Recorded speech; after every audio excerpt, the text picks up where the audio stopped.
Bonjour à tous, je suis à VivaTech et j'ai enregistré pour vous le discours qu'a fait Jack Ma. Allez, c'est parti.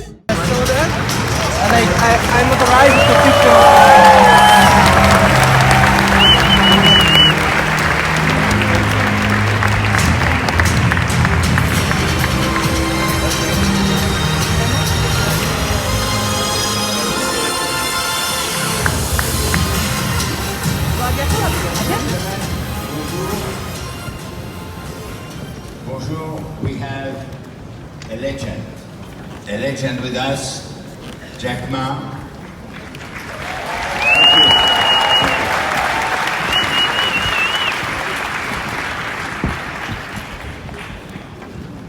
The first thing that I have to say that you will have the possibility of putting some question to Jack by using slido.com. And I think that you will get on the screen the address so you can you can send your messages. It is a formidable honor for me to welcome Jack. He is, as I said, a true legend. He probably doesn't remember, but the first time we met was some 15 years ago in Beijing, and we were sitting on the same panel at what became later the Youth Champion Forum organized by the World Economic Forum. In those days, there were very few people believing in Alibaba. And the first question I have to Jack is, how come this little boy, born in Hangzhou, grown up in Hangzhou, who is not an engineer, who is not a geek, who had this formidable intuition of what technology will become, has moved from this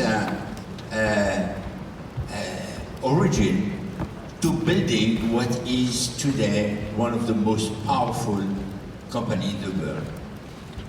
Thank you, Maris. Well, if everybody agrees, then there is no opportunity. When people criticize you, you have to think. And I spend most of my time thinking about the future. I spend most of time listening to the complaints. Because people like me, we don't have money, we don't have technology, we don't have a strong relationship. The only thing we compete with the others is that how we see the future.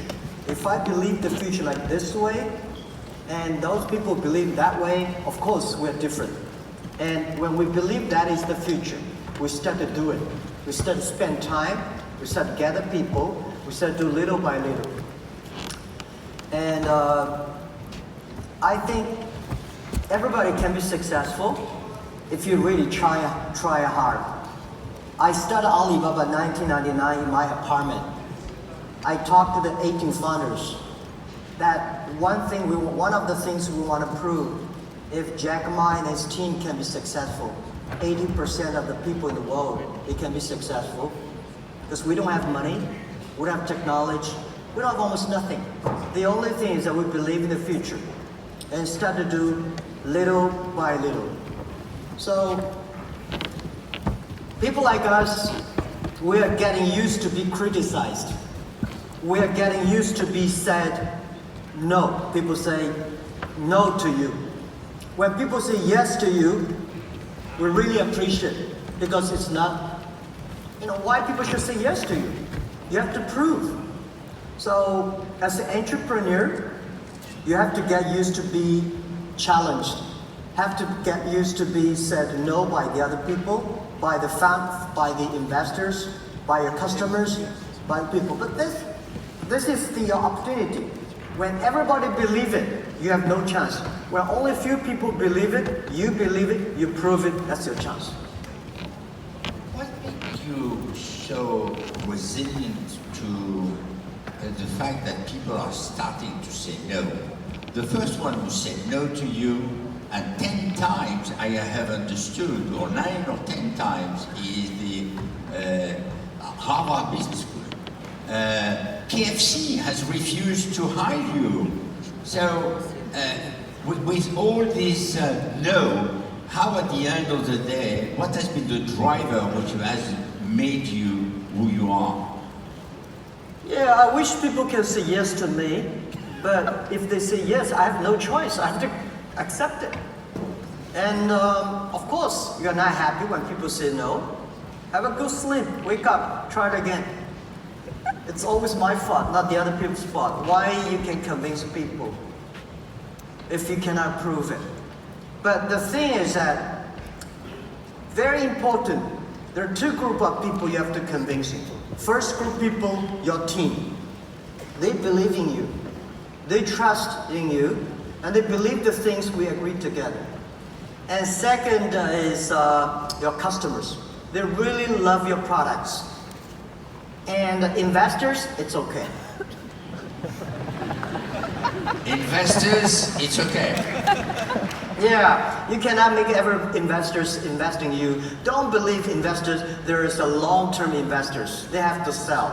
You know, when they want to invest in you, they say, well, I'm a long investor. When you're in trouble, they run so fast. That's the advice. Spending time on your customers. Spend time on your people, on your own team. Don't spend time on your investors. Don't spend time on your competitors. When you look at the people you want to serve, when you look at the people you work together, if they're happy, you will win. That's the very simple. Because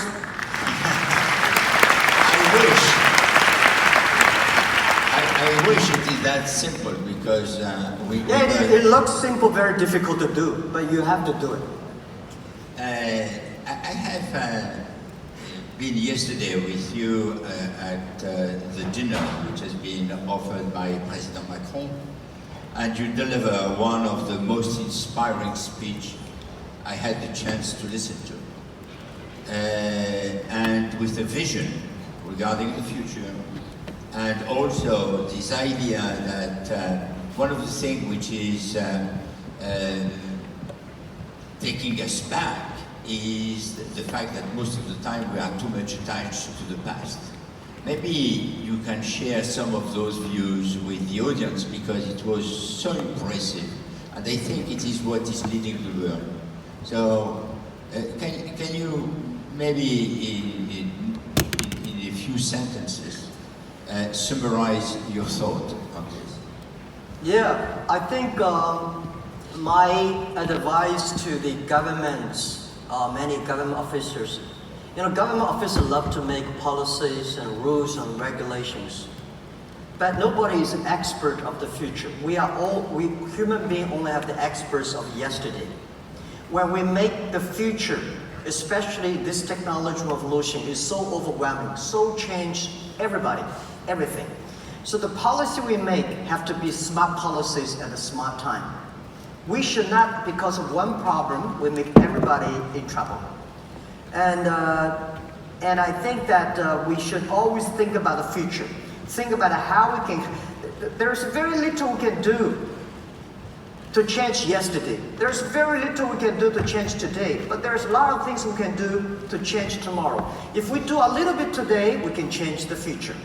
So I think that government should everybody in the world should embrace the change, embrace the technology. You don't have the solutions, or we don't have the solutions. Somebody have the solution.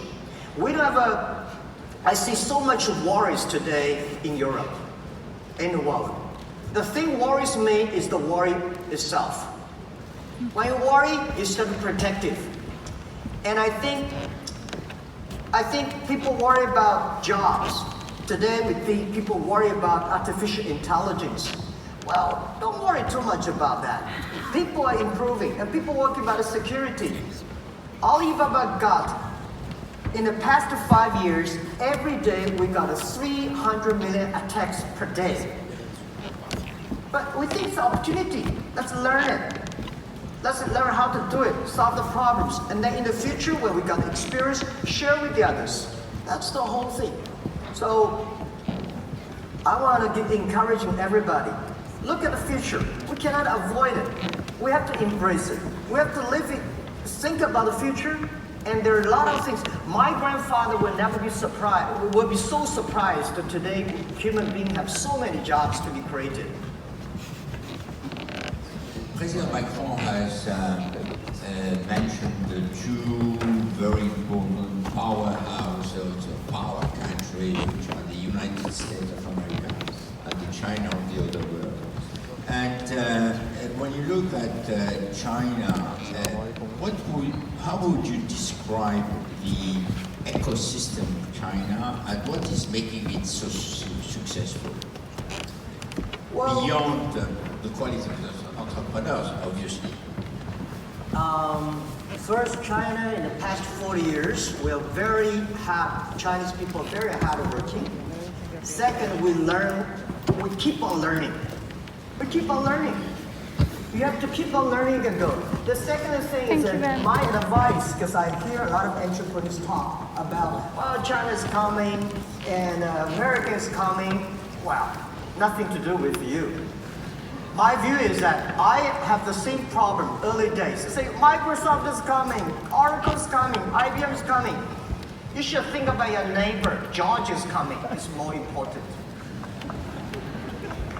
Because the world,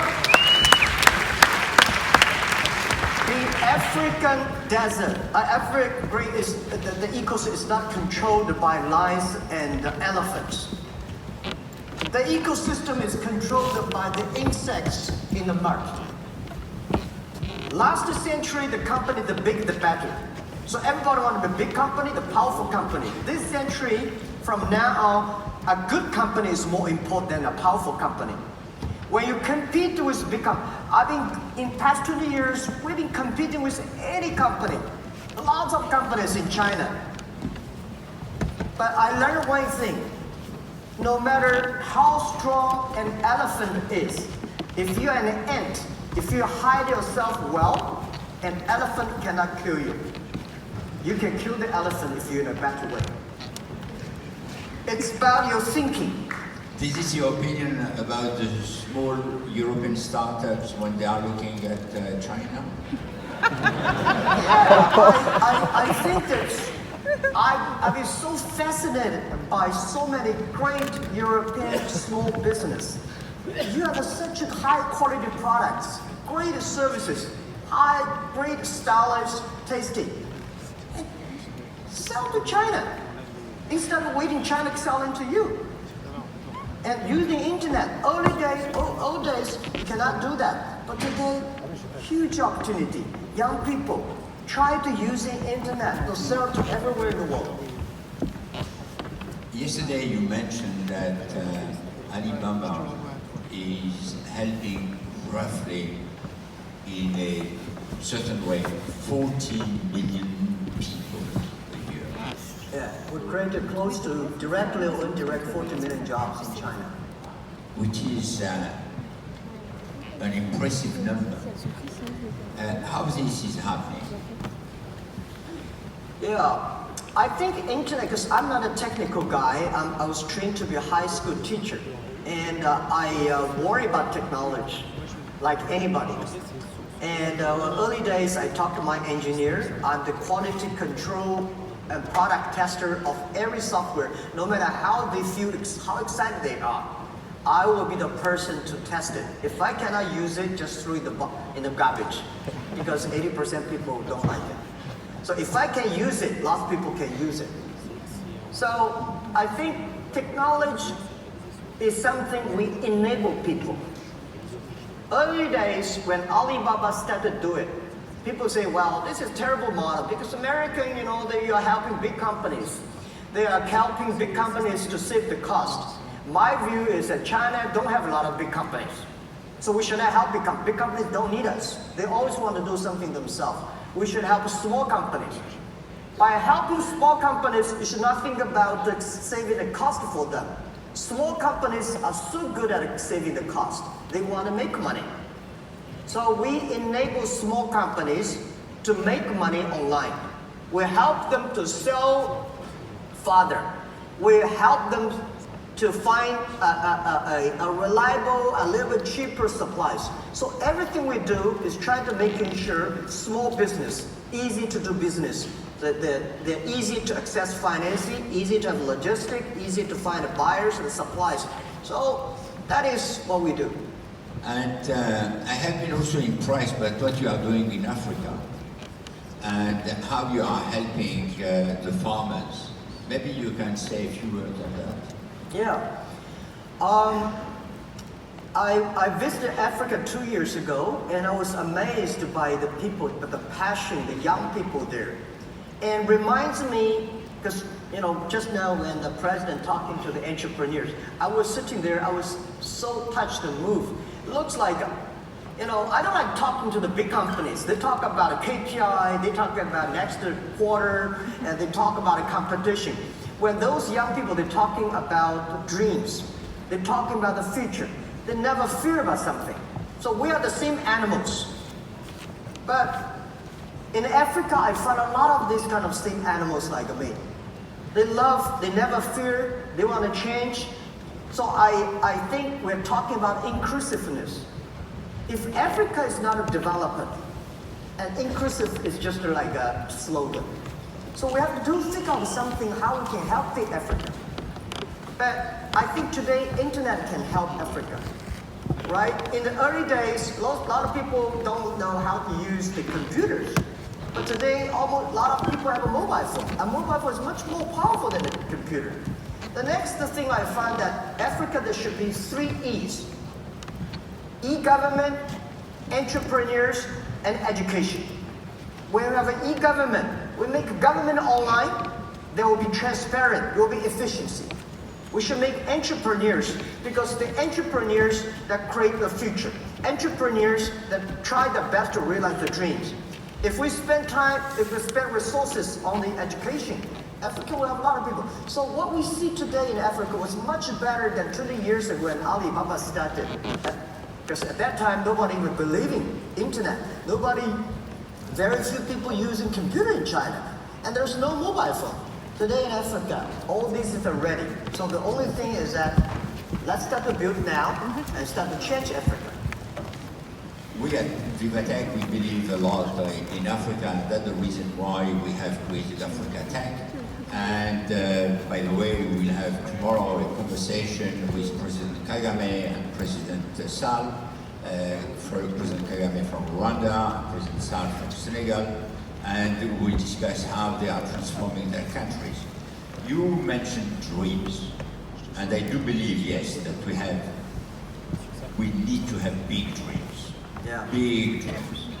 And there is a book from Shimon Peres, President of Israel, late President of Israel, that you knew very well. He said that there is no room for small dreams. And in your wildest dreams, have you ever thought that Alibaba will become, when you started in 1999 in your apartment, will become what it is today? No, I never thought about that. 1999, in my apartment, 18 founders, the only purpose at the time was survive. We 18 people gathered $50,000 US. We think we can last for about 10 months and then raise money. But only 4 months later, no matter how we tighten the budget, we still run out of money. So everything we think about is to survive. But we believe that internet will change China, internet will change the world. We believe if we don't succeed, somebody will. But if we start doing now, and be smart enough, find the right people, do the right things, we will win. But later now, that we're getting bigger, we now think it's our responsibility. It's something that it's the mission somebody put in our heart that we should do more, because we find we helped created 40 million jobs. We help over millions of companies, small companies survive. Why we cannot help 100 million jobs globally? Why we cannot help small business in Africa, Middle East, developing countries, make them successful? By the way, the difference between artificial intelligence, AI, and people is that machines never have dreams. We have dreams. If you don't have dreams, you will never win with machines in the future.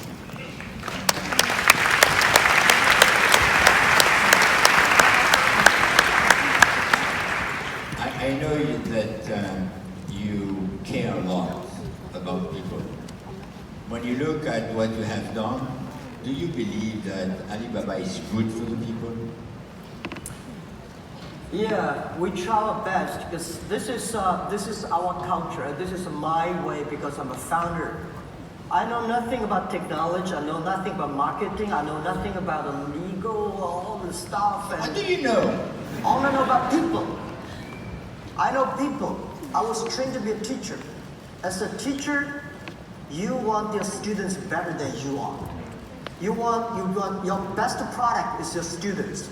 You want this student to be a lawyer, that student is a banker, that student is an entrepreneur, that is a mayor. You don't want this bankrupt, that in the jail, that is in trouble. So you always want people better. And then you have to listen to them. You have to see their thing. And then make all the things to making sure that you can empower them. You can make them teamwork. You can then collaborate. So this is how we do. And I find the more you care about your team, the team will care about you, and the team will care about their customers.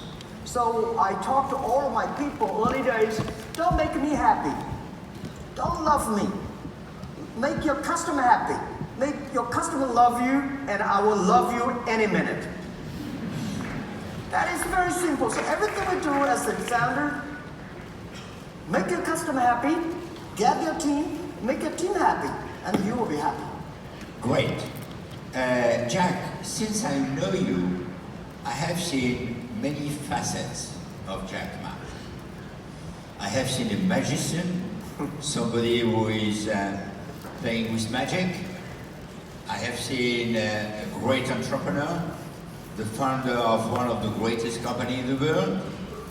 And there is also a showman. And you have built your own Black Friday, the singles.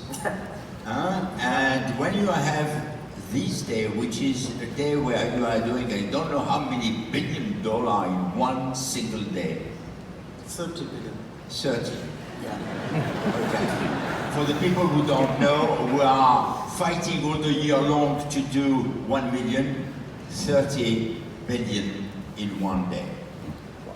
But not every day. I wish every day. Not every day, because you are not doing the show every day. Yeah. And my understanding is that you are doing the show during 24 hours. So explain a little bit this and how you came to this idea of the day of the singles. Oh yeah, first I mean, people say I have different faces. I don't call it different faces. I think in my heart, I'm always curious. I'm curious about a lot of things. And I know when I start Alibaba, I know this is not the thing I want to do in all my life. I want to go back to teaching. So I think life is a shot. You should experience all kinds of things. I don't want to die in my office. I want to die on the beaches. We work hard and we spend the money. But you spend the money, you should spend the money smart way to empower more people. Why we succeed? Because we use technology to empower a lot of people who succeed.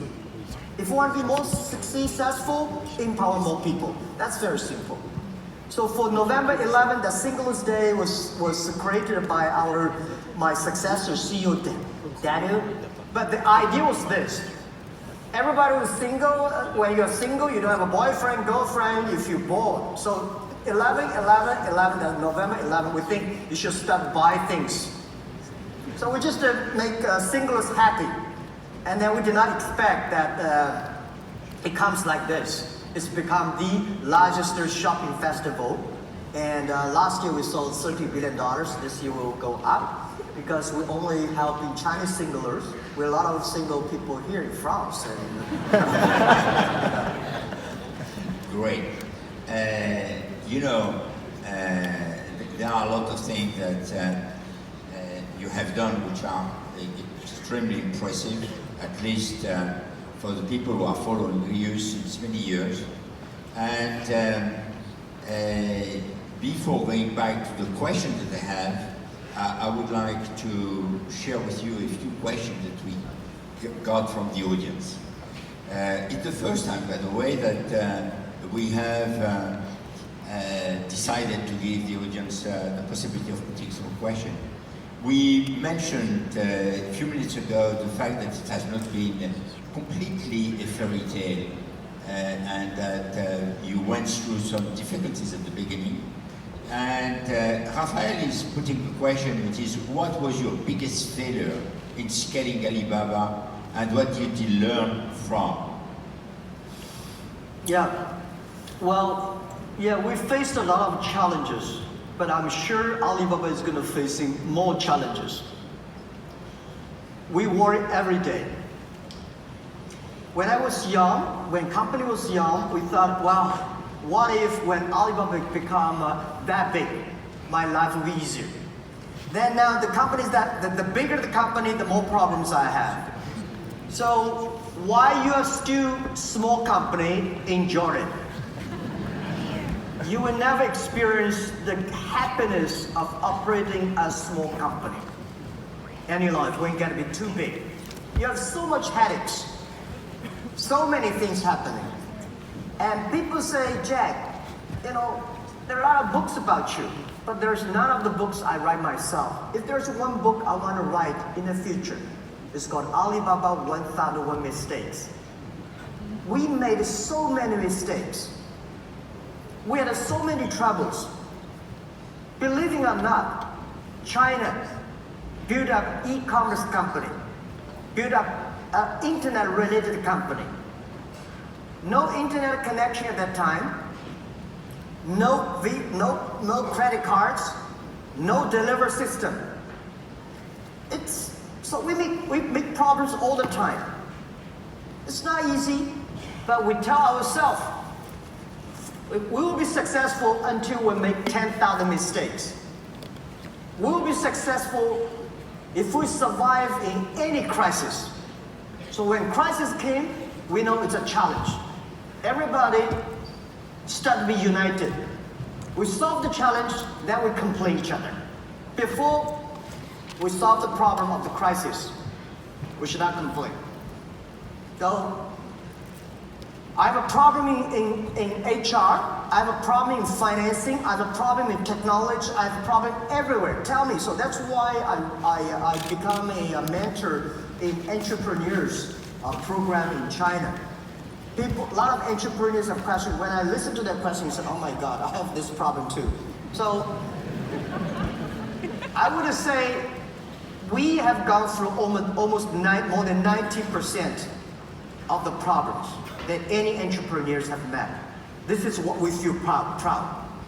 At the end of the day, I'm going to tell my kids, my grandchildren, it's not the thing we feel proud we made Alibaba. It's so many mistakes that we overcome, so many challenges we experience that make me feel proud. Life is about experience. So when you become entrepreneur, don't worry about the competitors. Don't worry about the mistakes. Don't worry about the challenges. Go through it. That's the great fun part of your business, of your experience. And then you got a courage, you got a wisdom, you got a team follow you. Bravo. Yeah,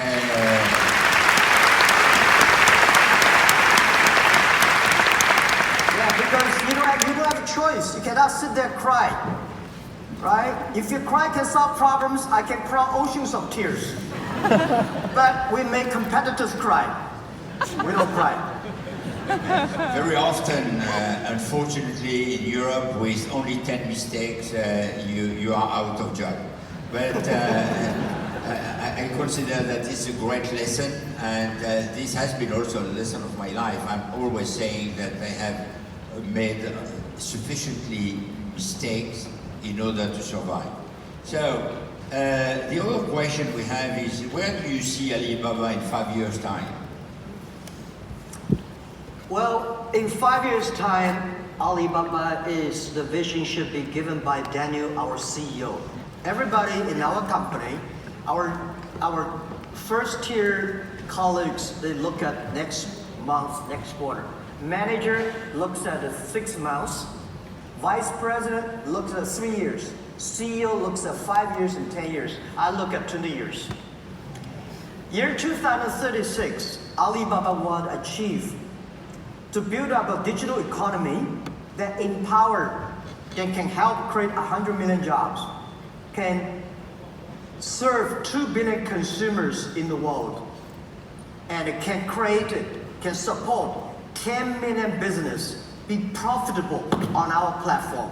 That is the thing that we decide to do by year 2036. So that's what we want. 36. Yeah. So we want to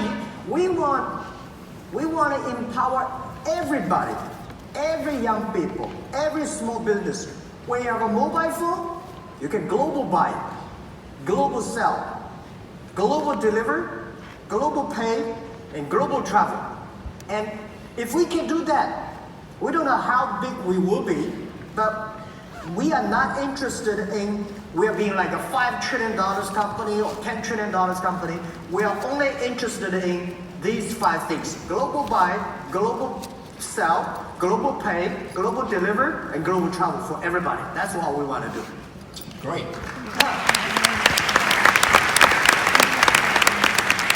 When I invited you, it was at the time where you already had a heavy schedule and you were very much hesitant to come because you had a board meeting and you decided at the end of the day to move the board meeting, which is quite impressive, and I thank you very warmly for that. And what has really prompted your decision is when I told you that we need you to tell the young people some lessons. And there is a question, which is what advice would you give to the young generation that follows you? Well, I follow young generations. I come because there are so many young entrepreneurs. I come because it's the opportunity for small business. There are so many small businesses in Europe, excellent, and there are so many young people around the world and entrepreneurs. But let me share with you my thought. If you're an entrepreneur, if you want to do some business, you should never think about succeed next month. You should never think about succeed next year. If you think about next month you will be successful, easy come, easy go. You will go down very quick. You should think about, is this thing will be good in 10 years? And have a patience. And the second is that get a good team. If somebody in your team is better than you are, follow him. If you think you are better, share with their ideas, your trouble, your thinking. And hardworking. There's no other choices. And look, your eyes, this eye, look at the customers. This eye, look at your team. And share with your team all the thinking you have, making sure we're on the same. Right? I hate a lot of people, this eye is US dollar, this is euro, they talk like RMB, you know. Nobody want to work with these people. They only talk about money. They have to tell, what do you want? What we agree, how we can do together. That's all the things. And giving yourself some time. Yesterday you have been seeing a group of people who are working on Tech for Good. And one of the key issues which has been addressed by Chine and the group that she was leading with Jean-Laurent Bonafé is about education.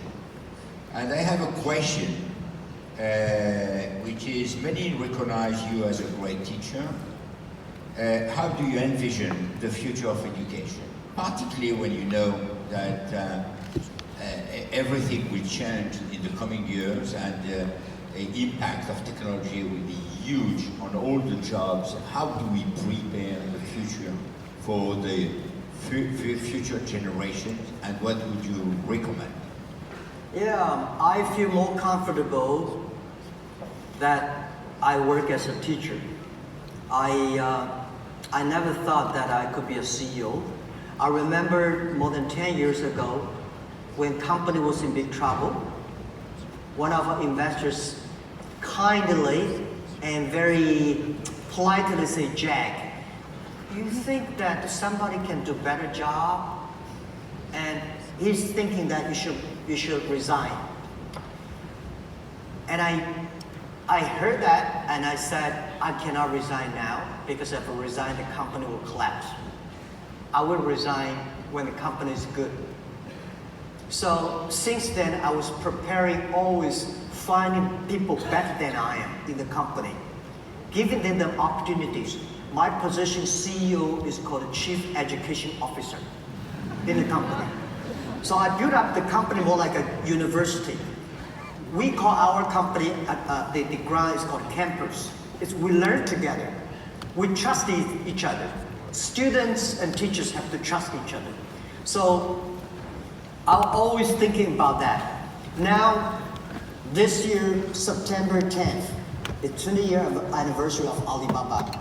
I kept my promise, and I want to go back to teach the things I love to do better. I'm not going to go just to teach in one class. I think there are something that we should not worry about, something we should change. The education system now, all the past 200 years, these are the education system for industrial period. Now we are moving to the digital period. Past hundreds of years, we make people like machines. Next 20, 30 years, we'll make a machine like a people. The way we teach our kids, the things we teach our kids, machine can do better. Machine can calculate faster, remember everything. So I think what we should do, change the education system. We should not make our kids lose the future. We should not make our kids have not jobs. So this is why I want to go back to education and start to do something on education system. The thing they teach, the way they teach, I think it's a huge opportunity. I think in this world there's very few people like me. We do it not because I want to make money. We do it not because somebody forced me to do. I do it because I love it. I do it because the money I make in the Alibaba need to spend. I don't want to give the money to the investors or banks to spend widely. I want to spend myself on the education, improve, change the system. And I think 55 years old today is a bit old for Alibaba CEO. But for a new startup on education, I'm quite young. So I want to spend another 15 years on that, doing something that can change a lot of young people, young kids, make them ready for the future. They don't have to worry like their parents worried.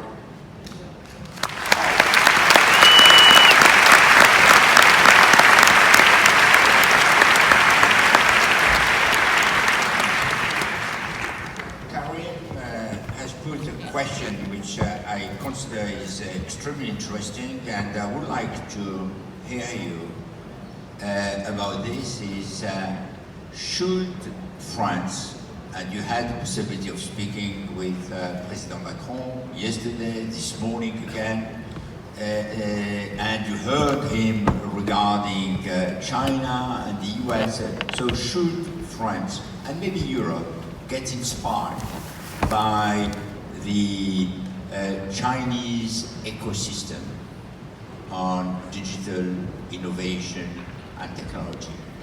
Be inspired by China? Yes. Yeah, I think so. Imagine 20 years ago, China, you talk about internet, you talk about IT. How can IT 20 years ago, China compete with Europe, compete with America? 20 years later, China, today, people worry about China, Europe. I was sitting there, China, USA. Wow, I did not know that we are that powerful. What happened? Yes, tell us. We'd love to learn. People ask me why e-commerce so successful in China. Our company alone is much bigger than Amazon. Why e-commerce in China? One of the reasons why e-commerce in China is successful because China has a terrible infrastructure of commerce. Right? We don't have so many retail. We don't have so many like Walmart, Kmart everywhere. It's just a terrible, backward retail system in China. When internet e-commerce come, people love it. So efficient. Why China mobile phone grow much faster than America? America and Europe have such a great system of telephone. We don't have telephone. Among like 100 families can only have one telephone that days. When mobile come, we love that. We just go there. So there's a leapfrog. We don't have the rules or laws. Most of the government offices, they don't know how to make rules and laws for internet because nobody realizes what the internet look like. So that leaves us a chance to grow fast. Europe, very interesting. You have such a perfect rules and laws. Then everything they do, let's follow the rules and laws. And everything we think about, they start to worry. When they worry, they make rules and laws. When we have problems, we start to solve the problems. Then think about rules and laws. You have a problem, let me make rules and laws. So I worry about Europe.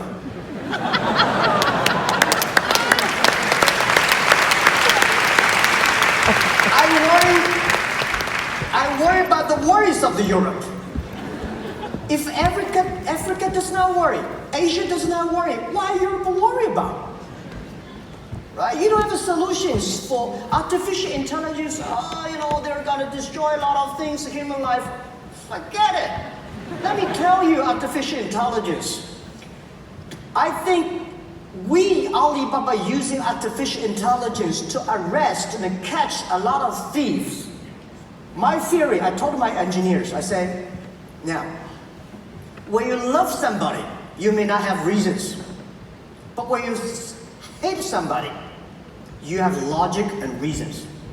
When you have logic and reasons, machine can always do better than that. So we have trillions of dollar transaction on Alipay every day. A lot of people want to steal the money. How can you oversee when you have like 1 billion users using that? There are so many cheatings. Human being cannot do it. So we teach machines to catch all the thieves. Machine never forget. No matter how smart you are, one person can create 10 ways of cheating. You are the smartest person in the world. But we teach the machine every way, everything we discover from other people. The machine can remember over 100,000 ways of cheating. When you start cheating, machine finds you. So, one way, bad guys using artificial intelligence doing bad things. Other thing, we're using artificial intelligence to catch bad guys. So there is always yin and a yang balance. How you see the world. If you see technology revolution is a problem, I'm sorry to say the problem just started. If you think it's an opportunity, the opportunity just started. The only thing is your mentality. If the mentality is about to worry, you worry all the time. By the way, all the entrepreneurs, if everything's ready, everything's perfect, why they need you? Because there is worries, because there's problems, because of there's no this, no that. That is your opportunity. That is our opportunity. And keep on that. You believing you can do something, little by little, 10 years later, you'll be different. That's who we are. I knew that by inviting you, we will have one of the most inspiring conversations that we had at VivaTech. And what happened in these 45 minutes, it's something which is proving that I was right, at least for that. And I thank you very warmly. But you are not done yet. You are not done yet because you have decided to retire at age 56, which is normally the time where in the old continent, we are the old continent, people are starting to hope to become a CEO.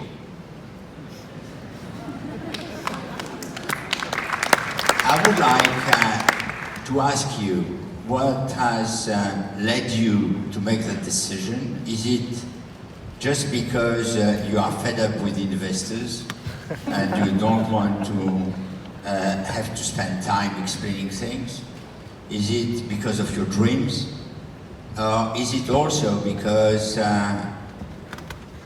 you have not only a will to teach and to share, but you have also so many other entrepreneurs' ideas that you want to achieve? Yeah, I've been thinking about that and preparing for retirement for almost 10 years. So you are slow. I thought very clearly, and when we were young, we wanted for opportunities, but older continent, they don't give us opportunity. The new continent, we should give an opportunity to the others, to the people who can do better. And I know I was not trained to be a CEO. I was not trained to be a high-tech CEO. I was lucky. I have a great team, a great time. So 20 years, we've been here. So I was thinking about, I have to figure out who can do better than I am in my company. If we want to make this company last 102 years. Why 102 years? We were born in 1999. Last century we had 1 year. This century we wanted 100 years. Plus another year, we cross 3 centuries. That's the goal. And then if you want to last 102 years, I cannot be that old to do that. I have to leave the company. So I said, when I'm 55, to the anniversary, I must leave the company, giving this opportunity, this challenge for people who are better than I am, younger than I am, more passionate than I am, so I can do something that I'm good at. And I believe I can do much better jobs on education. I can do much better jobs on entrepreneurships. I have founded a lot of companies. 6 of them are very successful in China. And I figured out, because I'm seeing a different view, I figured out being entrepreneur, there are a lot of interesting principles. No, a lot of no's, a lot of yeses. So I want to help entrepreneurs, share entrepreneurs, what we have gone through in past 20 years, what the experience. And the third thing I want to do is, I want fighting for the women leaderships.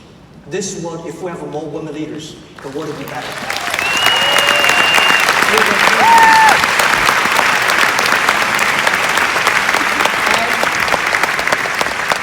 Why women leadership? Alibaba's secret sauce is we have a lot of women leaders. We have more than 34% of senior management of women. We have more than before we acquire a lot of companies, we have almost close to 49% of the employees are women. Now we have more than 35% of employees are women. But because we just acquired some big companies, they all deliver. So we'll figure out that. But I think these are the things I want to do. And always ask yourself and myself, my advice to other young people. What do you have?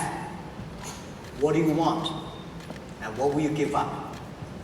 If you do not think about these 3 questions every time, you will get lost. So I know what I should give up, what I want, and what I have, and I think I should pick up things I love, I'm good at, and I can make people happy, and I will be happy. That's it. Simple. Wow. Merci.